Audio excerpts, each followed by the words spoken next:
Good morning, everyone. This is Nevin Gusak, the host of the Populist Patriot. I'm going to do this again because I had a little bit of a something stuck in my throat. Something went down the wrong pipe, so I had to get a drink. So, anyways, I'm back.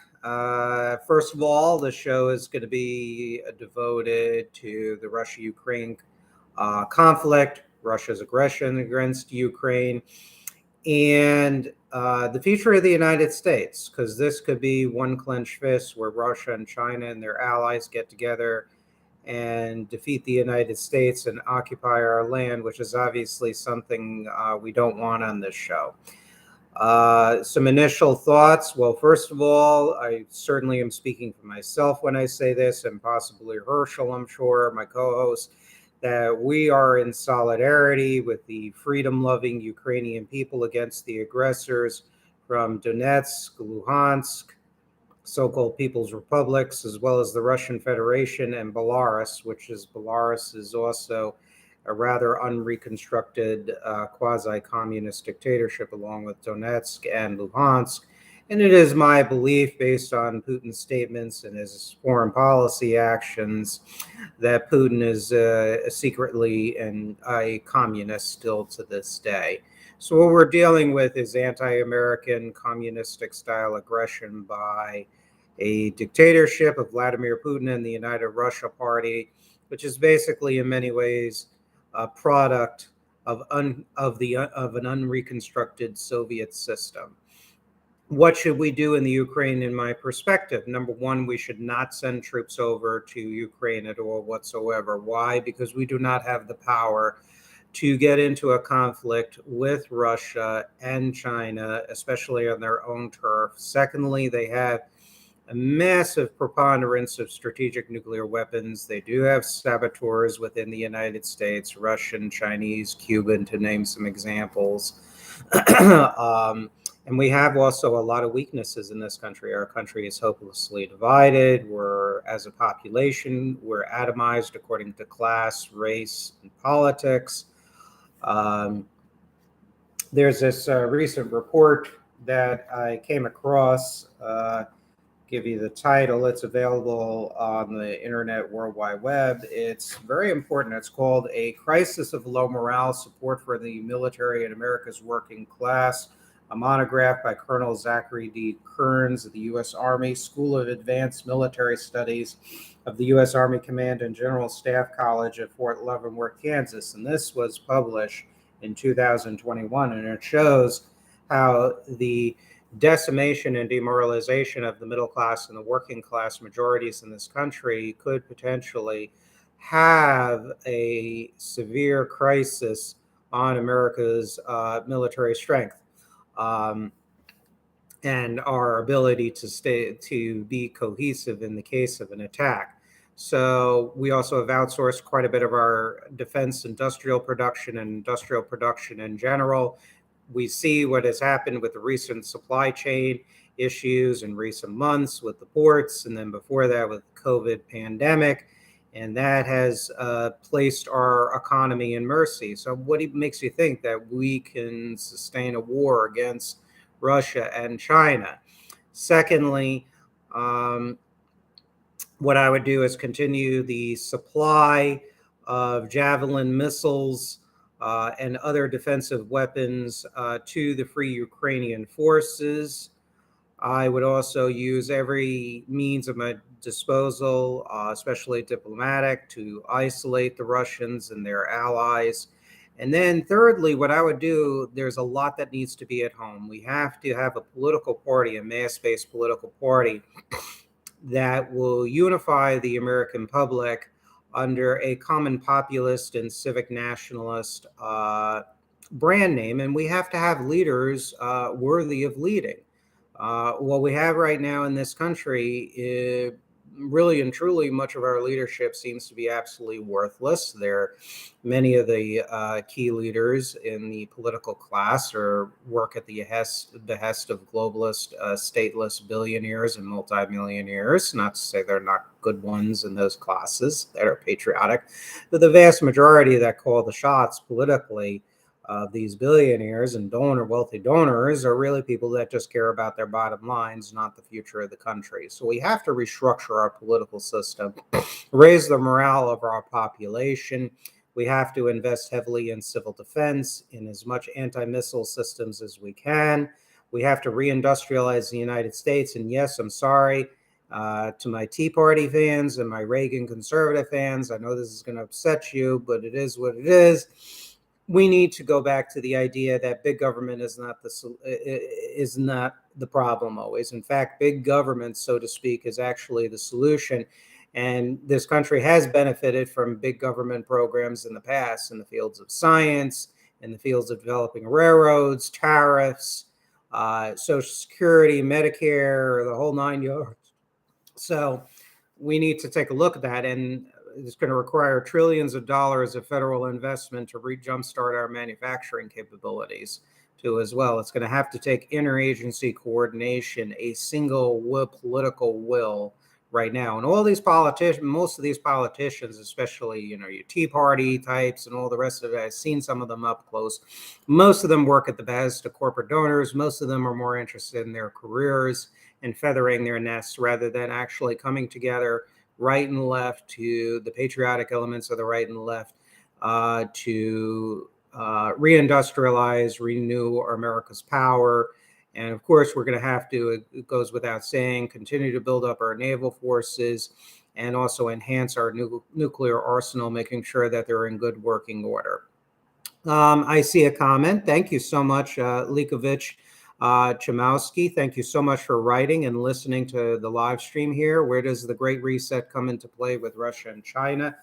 That's an interesting question.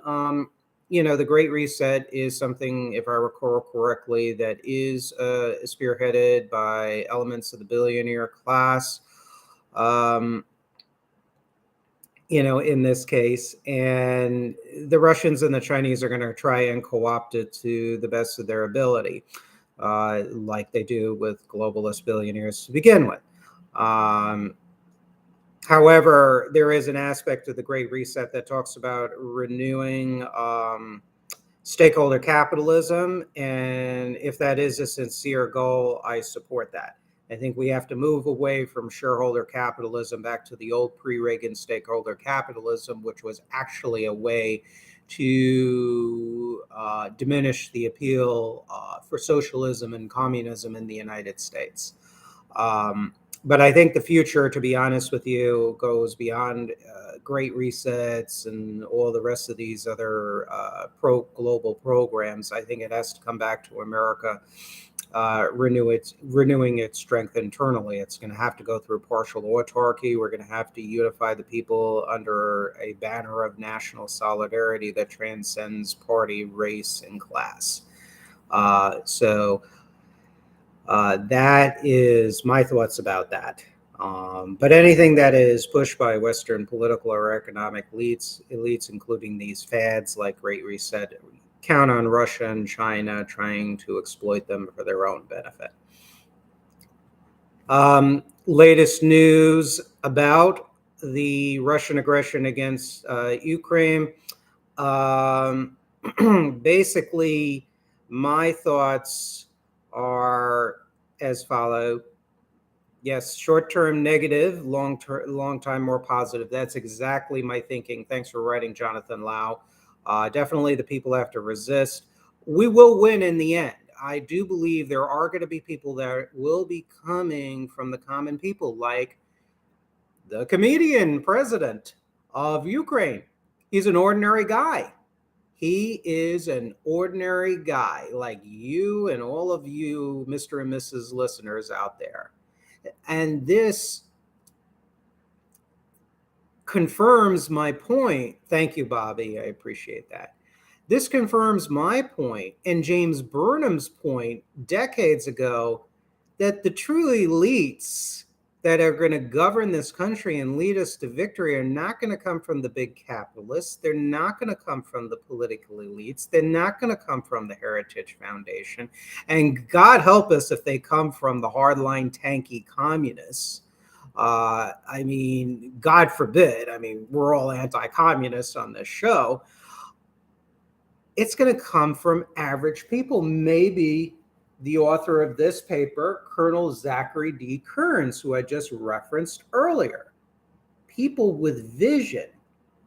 These are the people I believe that are going to come to the fore and step to the plate. Maybe it's going to be some of you in the audience. Well, a lot of smart, all smart people. But the fact of the matter is that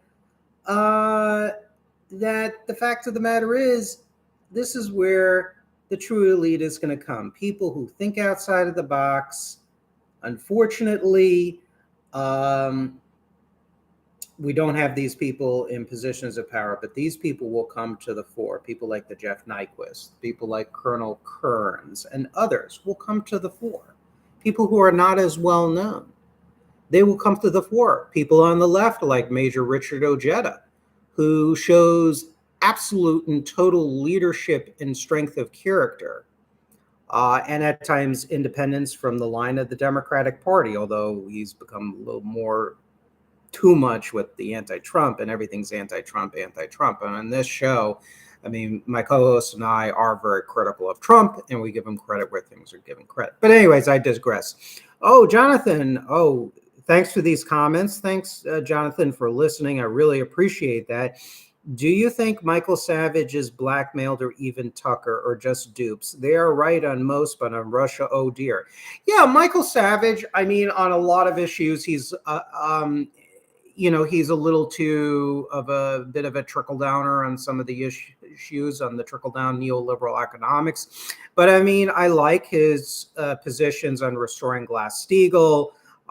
He is for tariffs and whatnot. And unfortunately, he is really wrong on Russia. That is one of Dr. Savage's black marks.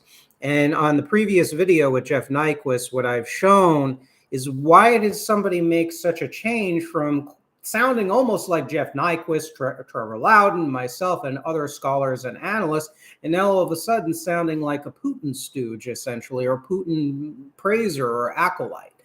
It doesn't make sense. It could be any number of things. I don't have,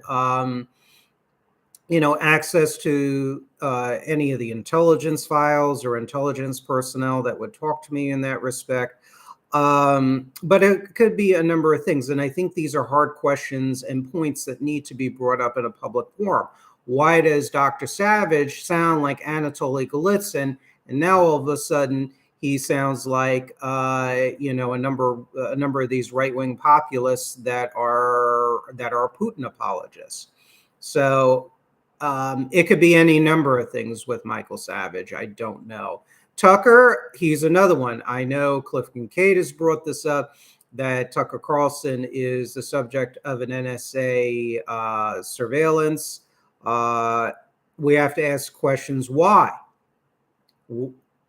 It's just hard to say. And I love Tucker. Tucker is one of the few hosts on certain issues that has broken with the trickle-down and libertarian orthodoxy of the Republican Party's economics. So in that part, it's good. And Tucker is really good on China. But on other issues, particularly on Russia, I mean, calling Ukraine a State Department client state and whatnot, I mean, reminds me of what the North Koreans and their allies globally, especially in the South Korean left, termed the South Korean Republic of Korea a puppet state of the United States. I refer to them as the South Korean puppets. Or during the Vietnam War, the fact of the matter is that during the Vietnam War, the Viet Cong and the North Democratic Republic of Vietnam, also known as North Vietnam, used to refer to the South Vietnamese, the American allies, as the South Vietnamese puppets, or the Me Diem clique, which is Vietnamese for the American and Diem clique.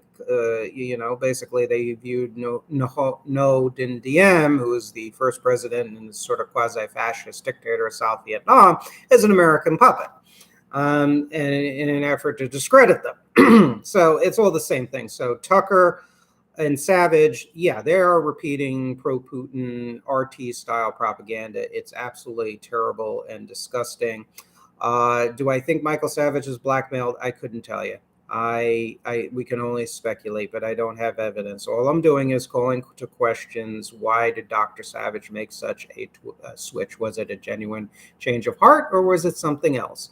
And I don't think people are fooled as easily as they think. I think our society and our elites, when people have money, power, and fame, I think that is more of a priority than anything else than standing up for the truth and standing up for the national interest. The fact of the matter is our elites are not really elites. They're just basically a bunch of people who, I guess the late broadcaster Chuck Harder referred to them as the I've Got Mine Club. And the I've Got Mine Club that Chuck Harder was referring to is I have everything I want and screw the rest of everybody else. And a lot of that is a sort of libertarianish, selfish ideology that me is the only important thing. And that's going to be the undoing of American society. But I do think some catastrophe or multiple catastrophes is going to galvanize this country together. So in the long term, I think this country will come very stronger and in some ways very different than what it is now. And unfortunately, it's going to take massive catastrophe to get us to that point. And I pray that that's the point. So in that sense, I'm an optimist, but the short and the midterm, I'm highly negative. And the funny thing is I'm not even normally a negative person. Ask people in my personal world, I'm not a negative person normally. So, okay, Likovich Chomosky. Oh, keep these comments going. Thank you all for listening. I really appreciate that. You all taking the time to listen to me this morning. It means a lot. We truly have no way of knowing what is true and real in this world. 1984 and Twitter have had a litter of babies. Well, that is true. That is so true. I'm a library manager, professional librarian by profession, and it's so hard to really sift through what is true and what is not. You have to assess the sources. You have to see if there are historical patterns based on behavior. I think Jeff Nyquist has a real effective way of analyzing national security and historical events with him examining the defector literature. There's a sense of repetitiveness in the defector literature, repeat themes, repeated strategies, then usually more often than not, that'll be usually then the defectors, what they're saying will probably be true, like what he said about Golitsyn. He read Golitsyn first, and then, he came across Jan Šejna, former Czechoslovakian Warsaw Pact general, and we will bury you. And Šejna said the same thing, that the Soviet Union and the bloc will dissolve themselves, and it would be a controlled dissolution. And and then he started to see more and more and more evidence. And when you have a historical pattern, then you're able to deduce and make proper analysis. So I agree with Jeff on that, and that's how I tend to analyze things as well. And we also have to stay away from the crazy conspiracy theory stuff. The problem with these elite banker Illuminati conspiracy theories, they don't go to the heart of the matter. It's not a proper sociological, historical, and psychological analysis of the behavior of disparate elements of corporate capitalists. Yes, ideologically, they're globalists because they're citizens. They view themselves as the citizens of the world, and they marry themselves to greed, which unfortunately is much more acceptable in American society than it was in varying periods of this country's history. So, avoid the conspiracy theory talks too as well. I mean, if there is a grand conspiracy, it's by that hatched by the Russians and the Chinese.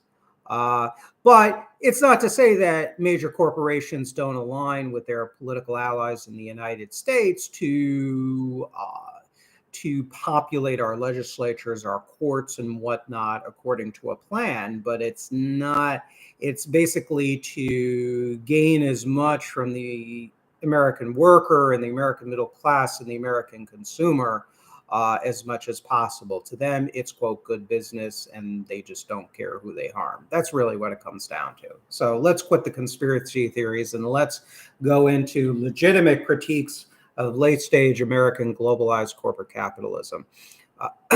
Um, Also, Likovich also says, I feel all the world leaders right now are okay with communism, CCP type, that is. Well, I think there's truth to that in varying degrees. I think you have the useful idiots on the right. You have many Western leaders, take Germany, the United States, for example, the British.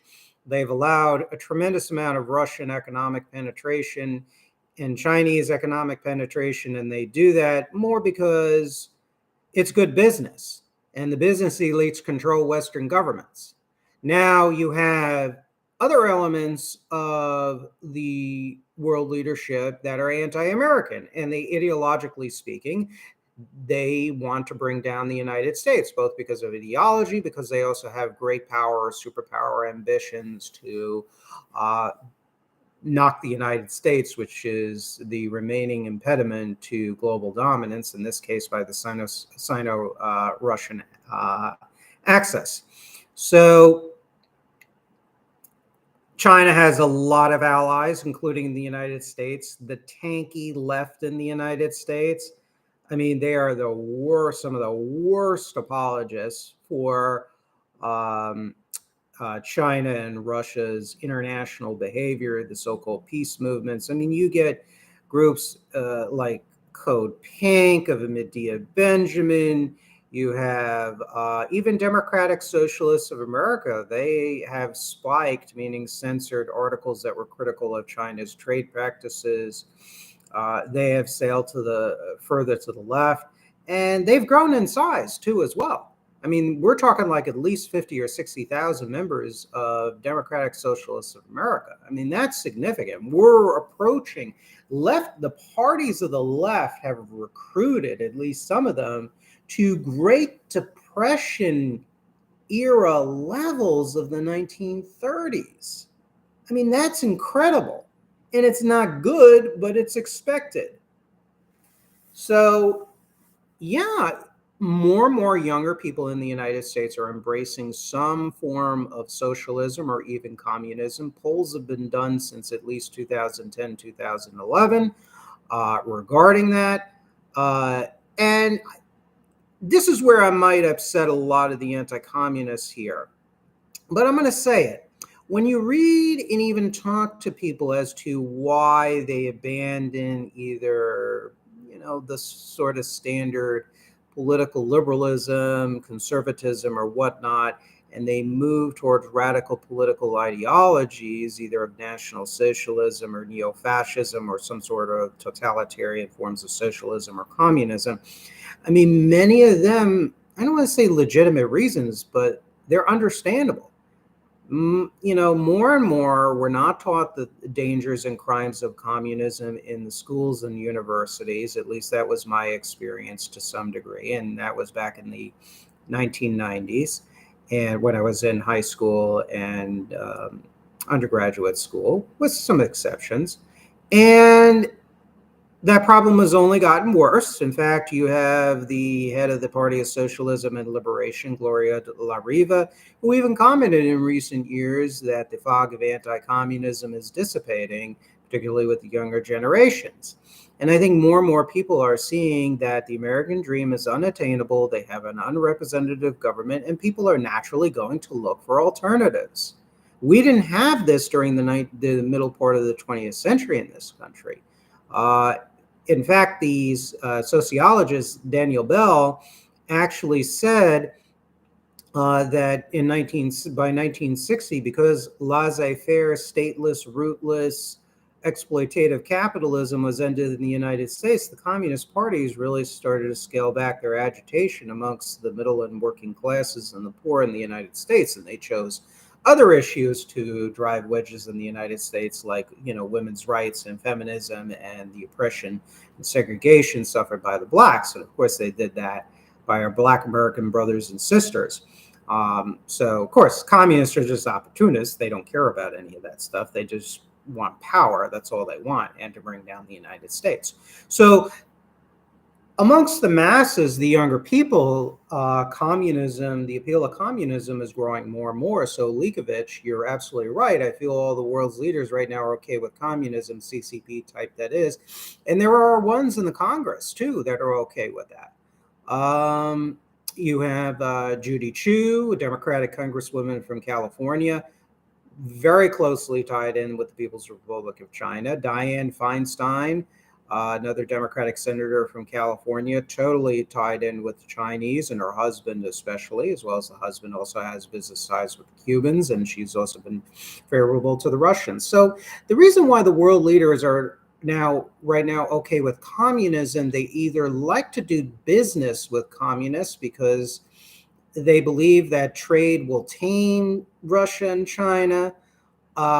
They also are political puppets of billionaire oligarchs and multi-wealthy donors in many of these different countries. That's the nature of liberal democracy. They allow themselves to be captured by plutocrats. But then you have others ideologically, particularly in the fringe parties that are not so fringe. Take Die Linke, for example. I mean, Die Linke has a presence in Germany politically, including a little bit in the leadership, and they're hardline communists. They're favorable actually to the Donetsk People's Republic and to Vladimir Putin's Russia. In fact, some of the intelligence sources, even under President Obama and Vice President Biden, one of whom was interviewed and said that Die Linke, parties like Die Linke, they had intelligence that they were even being funded indirectly by the Russians. Um, there you go. Likovich, boy, you're hitting the ball out of the park here. Destitution, cultural revolution, collapse, communism. Yes, when you have a destitute people, a desperate people, combined with the fact where you have cultural revolution, in this case, I would say cultural rot in this country. And I'm not saying this as a right wing, person. I'm saying this as a fact with the breakdown of the family, which is partially egged on by our political and economic structures and declines. You're going to have a population that is more favorable to communism. You look at what William Blythe, I think that's his first name. Interesting points. Oh, Jonathan, William. Oh boy. I think I'm just going to do live streams based on the comments because you guys provide great material. Jonathan, William, Likovich. Well, you could disagree with my analysis. That's okay. That's okay. I'm not running a police state, so you could disagree all you want. But I think more and more, the leadership, you're right, Jonathan. The leadership of these groups are often from wealthier individuals. You look at the Weather Underground during the late 60s, early 70s, SDS. You're definitely right about that. But you also have poorer people, educated, but poorer people and middle class people. Let's take Daniel Haifong, for example. He was affiliated with the Workers' World Party, and he does a lot of anti-American reporting. He's been interviewed, sadly, on the Jimmy Dore show, and he is an apologist for the Chinese communists. I mean, for all I know, he could be paid off by them. Who knows, really? But as he recounted in an interview, which I published in my book, Turning the Page, he basically stated that his conversion to communism was because of the falling incomes, because of the cutbacks in his mental health services, and the issues with the health insurance faced by, I believe it was mother who had mental illnesses and was not getting the treatment she needed, and then the father having to subsist on a low income for a rather professional job and whatnot. And he started to look for alternatives, and how also housing became unaffordable, and in part because of the deregulation, everything becoming so financialized and whatnot. And you see this repeated over and over again with interviewees for chapter leaders of Democratic Socialists of America and whatnot. And when you combine that with younger people really not being taught really the crimes of communism and totalitarian socialism, they're not going to have this sort of historical knowledge that you and I might have, that it is not a desirable alternative system. You look at what happened in National Socialist Germany, as I was pointing out by Yes, thank you, Likovich. Exactly. You made my point exactly. Thank you. But keep the discussion going. You can disagree as long as you're professional and nice about it. It's cool. It's cool. That makes the show more fun, anyways, for me and hopefully for you.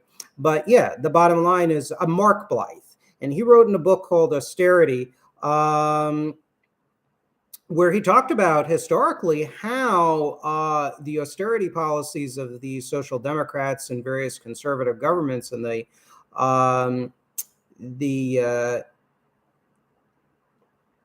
in in the Weimar Republic, how actually the austerity of neoliberal economics was implemented in Depression era Germany, which pushed people towards National Socialism, where the party increased its support as well as that of the Communist Party of Germany, the KPD.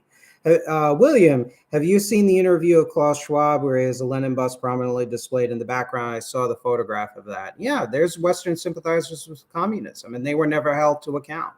Um, and some of them are involved with the Russians and the Chinese. You take a look at Gerhard Schroeder, for example. Now he works for Gazprom. There was real no illustration of communists in Germany or in Eastern Europe in varying degrees or another. Some places were better about it than others. But yeah, I saw that photograph. It's very disturbing. It's a very disturbing issue. Yeah, keep the comments coming. I mean, if you want to ask more questions, fine. I love this. I love this. I think I should do it more often. And you all bring up, all of you, even if you disagree with me, you bring up a lot of good points here. So, what else? What else is going on? It's interesting how, of course, the International Anti-American Alliance, they are, of course, jumping ahead, and they are backing recognition of the Donetsk and Luhansk People's Republics, Nicaragua, Cuba. Well, I thought Biden's opening to Cuba was supposed to make Cuba kinder and gentler. Didn't you know engagement works? Well, I guess not. I guess having an American embassy in Cuba upgraded from an intersection didn't make Cuba kinder or gentler. In fact, it was in January 2017 where you had Cuban special forces marching in a parade in Havana, basically saying they wanted to kill Obama with mortars and machine guns and put crowns of grenades on his head. So there you go. So Cuba, Nicaragua, Venezuela, Evo Morales, I was reading recently of Bolivia, of the MAS party, that Socialist Communist Party in Bolivia, blame the United States for everything that's going on in Ukraine and back the Russians. Big surprise there. Belarus, of course, which is basically what one article referred to as the Cuba of Europe. They, of course, assisted the Russian military invasion. And the whole situation, the Western left is very split. The hardline tankies and peace movement types that are habitually anti-American, they're backing the Russians. Although you have some on the left, like the podcaster Vaush,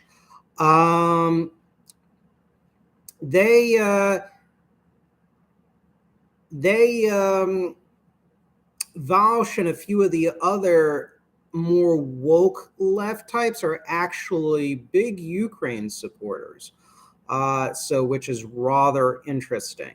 But the tanky left, forget it. The habitual anti-Americans, forget it. Max Blumenthal, garbage. Yeah, Vaush is cringe. I get it. But I want to demonstrate that there are fissures on the left, too, as well. And this is what I was trying to explain in Jared Nyquist's show, that the left, like the right, is not a monolith. You had leftists that were purged in Bolshevik Russia, the anarchists, the Mensheviks, etc. Blah, blah, blah, blah, blah, etc. We got some more comments here. Society is turning from work hard to get the dream to destroy the dream to establish the desired equity.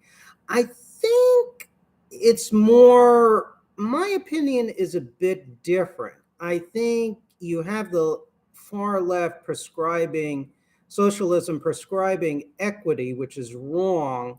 But what the leadership has pushed for decades is every man for himself and damn society and damn the community, darn the community and the nation. I think our American elites in varying degrees have, particularly the right, has absorbed the ethics of Ayn Rand. I think that's the chief culprit in society. I think we have turned from away from a balanced form of capitalism where we can work hard and have certain protections like tariffs and labor laws that were enforced, and uh, laws against extreme forms of financialization that had, starting in the 1980s, really broke apart communities and broke apart our economy. So I think it's more less on working hard to get the dream, and it's more basically every man for himself. And that's the situation with that. And I think we have to have ideally a situation where you have people where they work hard, because I don't like lazy people. That's a little part of my kind of my work attitude. I don't like when people are lazy about stuff. And but you need to have a situation where people can work hard and they can attain their just rewards. And that is different than every man himself.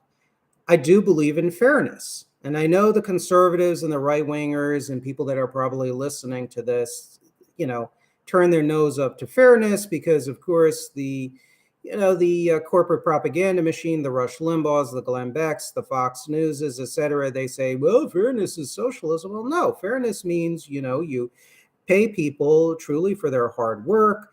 You don't treat them like objects, that you balance a sense of kindness with, sternness. And I think that's fairness when you look at things dispassionately, but with a sense of empathy. And you know what? Empathy is not a bad thing. Empathy is required to have a true nationalist America where our country is unified. I'd like to see empathy restored in this country, and I'm not seeing that enough. So, and I know that you might not agree with that, but I got to be honest with you, because what's concerned to me is not cute conservative or left-wing buzzwords, but how do we rebuild this country?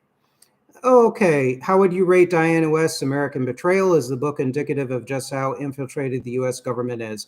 Well, absolutely, particularly during the Roosevelt era. And there are things I agree with Roosevelt domestically on some of the economic stuff.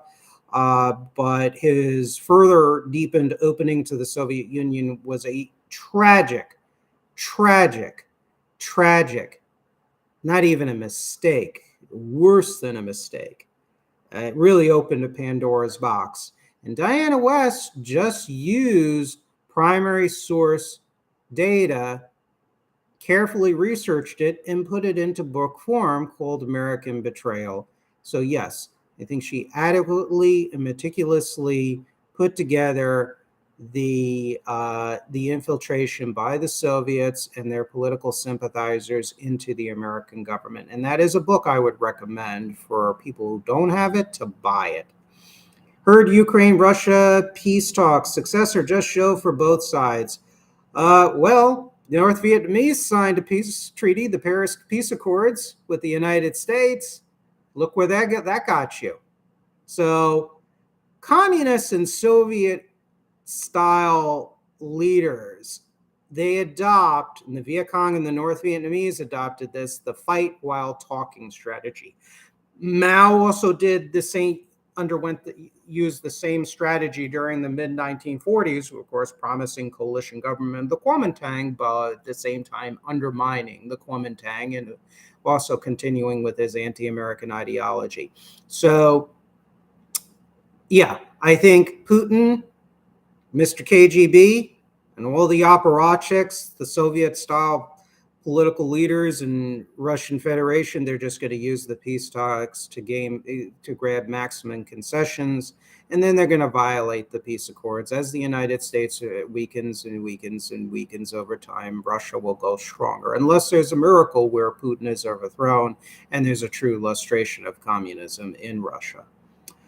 Vaush is cringe. Oh yeah, I addressed that already. Yeah, I don't like Vaush. I disagree with much of what Vaush says. What I'm trying to point out is that there are fissures on the left as well as there's fissures on the right on Russia, Ukraine. In fact, I would recommend, Jonathan, you look at a video with Caleb Maupin and Vaush where they're debating, and it kind of gives me the heebie-jeebies and it makes my skin crawl, but I found myself cheering on Vaush because basically Vaush was referring to Caleb Maupin, who's a hardline tanky, an employee of RT and Iran Press TV. He was formerly involved with the Workers' World Party. I mean, a hardcore anti-American guy.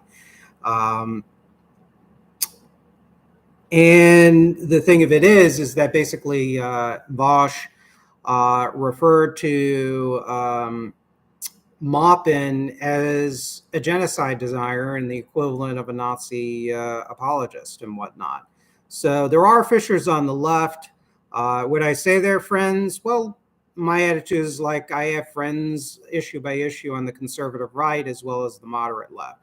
Extreme leftists I can't deal with. I can't deal with them. I mean, yes, they might provide sound analysis on the weaknesses of the United States, but their solutions that they want to impose in the United States absolutely are deplorable and horrible.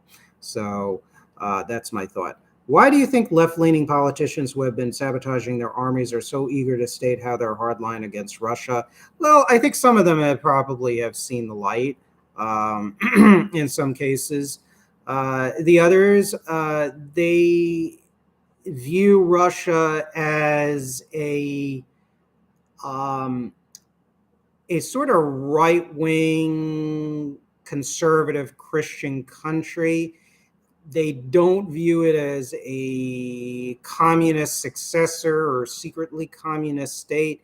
So I think ideologically,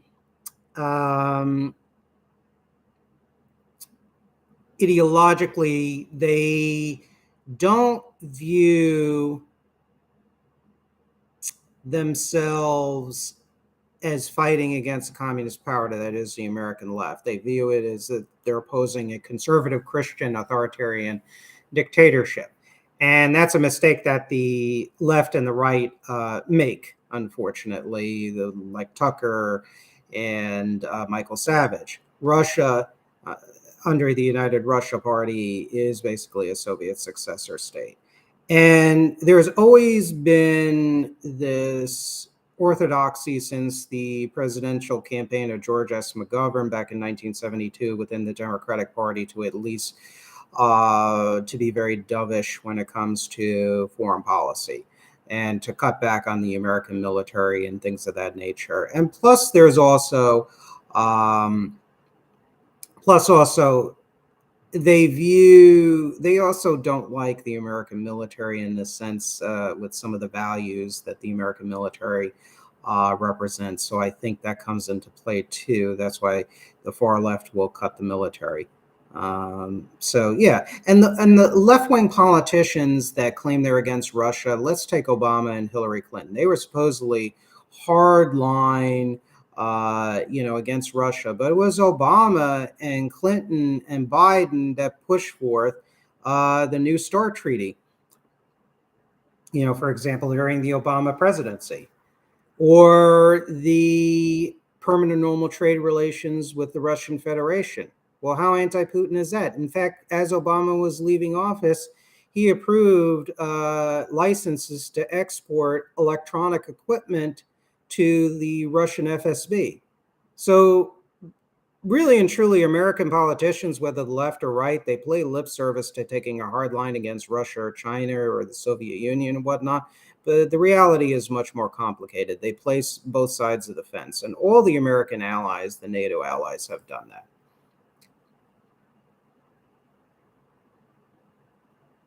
American Betrayal blew my paradigms about World War II to smithereens, and you're in your late 60s. Well, yeah, it definitely did.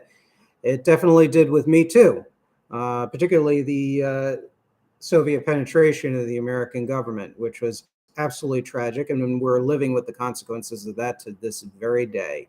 Jonathan Lau, do you think the 21st century will be the American century 2.0, or is it over? Remains to be seen, but this country has been in decline since the late 1970s. And we've continued on that path. Russia equals distraction. The leadership might use Russia to distract on their failings, but it doesn't vindicate Putin. True, and his ilk and evil. Nevin, I very much appreciate your highly informed discussion vids regarding with Nyquist. Thanks. Yeah, he's a great guest. Jeff Nyquist, when it comes to national security and defense issues, he is the best out there. And he's very careful and nuanced in his analysis, too. So we always appreciate having Jeff on our show. Jonathan, I know you retracted that comment. What does this have to do with the discussion? This is dealing with the future of the United States. And when you deal with the future of the United States, it kind of goes into many different things, but I see you retracted it. So that's fine. That's cool. Any other comments, questions? I know I cover a lot. I tend to talk a lot, I know, and there's so much information. These are complicated issues. You can't compress it down into sometimes easy answers. I mean, this has been a great discussion. I really appreciate all of you jumping on, asking these questions, making all these great points. This is excellent.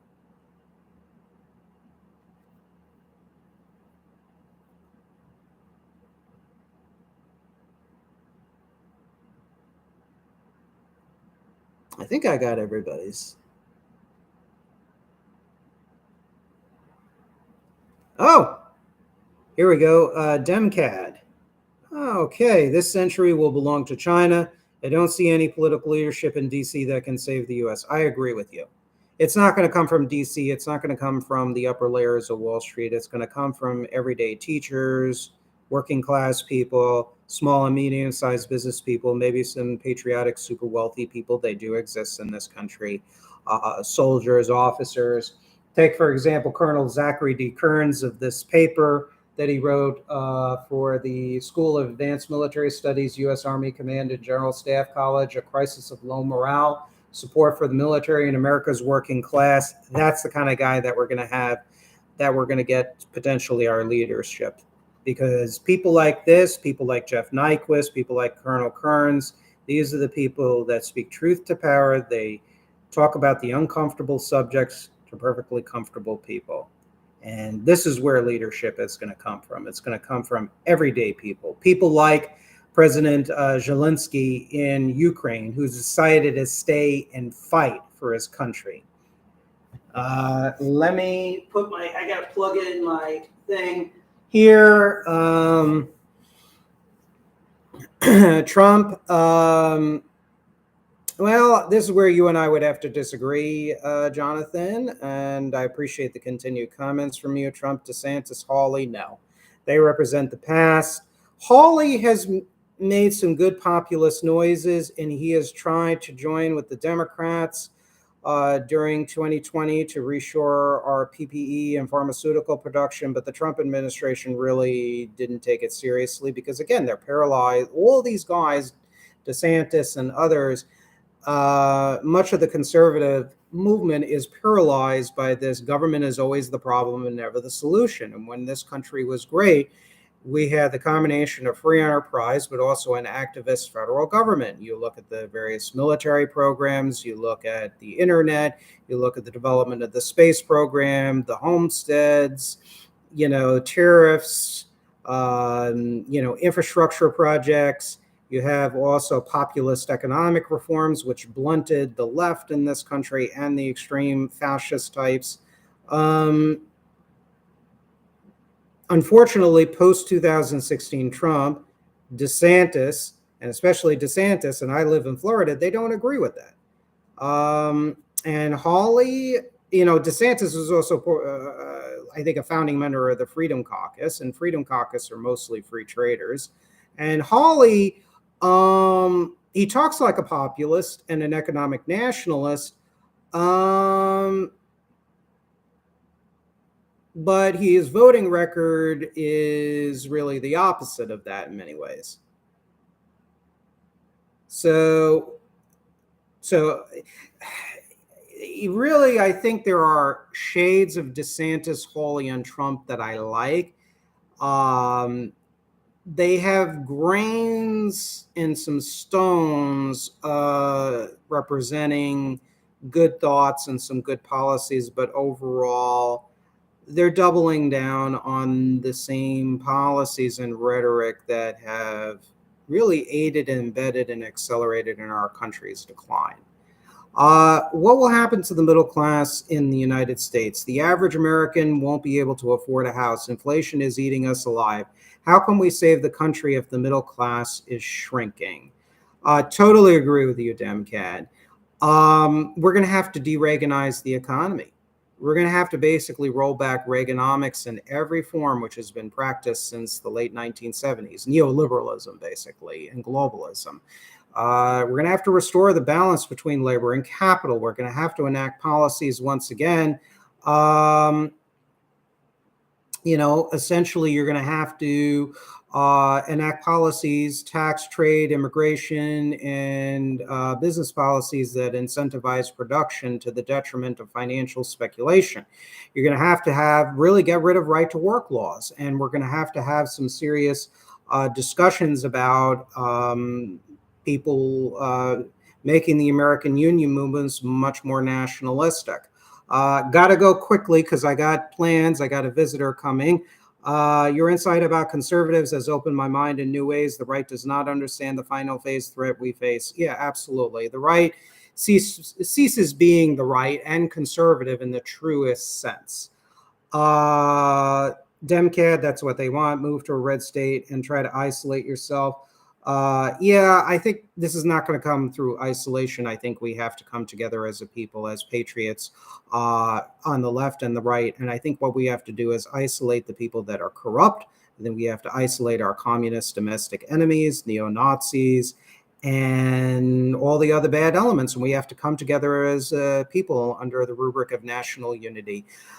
Thank you so much, Jonathan. You brought up some really, really good comments. Likovich, great comments. William, Demcad, and all the others that have listened to this live stream and have contributed all these comments. I love when you do this.